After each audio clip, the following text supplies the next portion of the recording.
రాష్ట్ర ప్రభుత్వం కేంద్ర ప్రభుత్వం మరింత బలంగా కోఆర్డినేట్ చేసుకుని ఏ రకంగా ముందుకు వెళ్లాలన్న దాని మీద ఒక కొత్త పద్ధతిలో ఈ మీటింగ్ జరిగింది. అందుకనే ఎప్పుడూ లేని విధంగా ఎంపీల తాలూకా మీటింగ్ లో రాష్ట్ర మంత్రులను కూడా ముఖ్యమంత్రి వర్యులు పిలిచి ఆహ్వానించడం కూడా జరిగింది.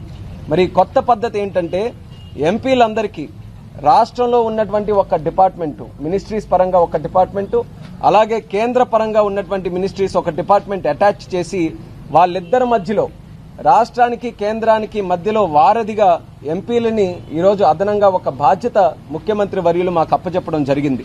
మరి ఆ బాధ్యత సక్రమంగా నిర్వర్తించి ఈరోజు ఆంధ్రప్రదేశ్ రాష్ట్రాన్ని కష్టాల ఊబిలో నుంచి, అప్పుల ఊబిలో నుంచి, ఈ ఆర్థిక నష్టం నుంచి బయటకు తీసుకొని రావాలనంటే కేంద్రం తాలూకా సహకారం ఎంతైనా ఉండాల్సినటువంటి అవసరం ఉంది. కాబట్టి కేంద్రం ఇస్తున్నటువంటి నిధుల కంటే కేంద్ర పథకాలు కూడా ఏవైతే ఉన్నాయో వాటిని కూడా సద్వినియోగం చేసుకోవడానికి మా ఎంపీలు మరి ఇచ్చినటువంటి బాధ్యతల్ని సక్రమంగా నిర్వర్తించి రేపు భవిష్యత్తులో కార్యక్రమాలు ముందుకు నడిపిస్తామని కూడా తెలియజేస్తున్నాను. ఆ లిస్టుల ప్రకారం ఎవరికి ఏది ఇచ్చారన్నది కూడా తర్వాత మీడియా మిత్రులతో మేము షేర్ చేయడం కూడా జరుగుతుంది. ఇంకా మేము ఉత్తరాంధ్ర ప్రాంతం నుంచి కూడా స్టీల్ ప్లాంట్ తాలూకు అంశాన్ని మేము తీసుకొని వచ్చాం.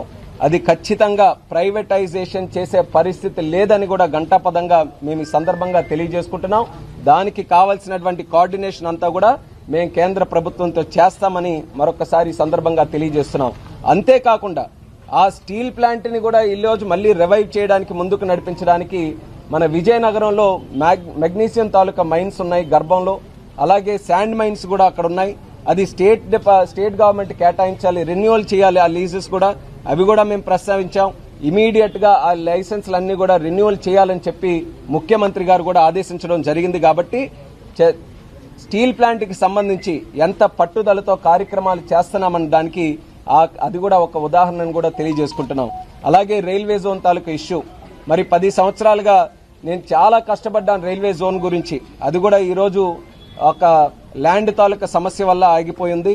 దాని మీద కూడా అక్కడ వైజాగ్ లో కలెక్టర్ గారితో అక్కడ ఉన్నటువంటి డిపార్ట్మెంట్స్ అందరితో మాట్లాడాం.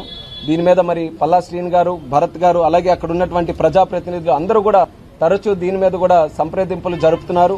రైల్వే జోన్ కి కావాల్సినటువంటి ల్యాండ్ ని కూడా స్పీడప్ చేసి అతి త్వరలో అది కూడా ఆపరేషన్స్ అన్ని కూడా స్టార్ట్ చేసే విధంగా చర్యలు తీసుకుంటామని కూడా ఈ కార్యక్రమంలో మేము మాట్లాడుకున్నాం. అది పబ్లిక్ కూడా ఈ సందర్భంగా తెలియజేస్తున్నాం.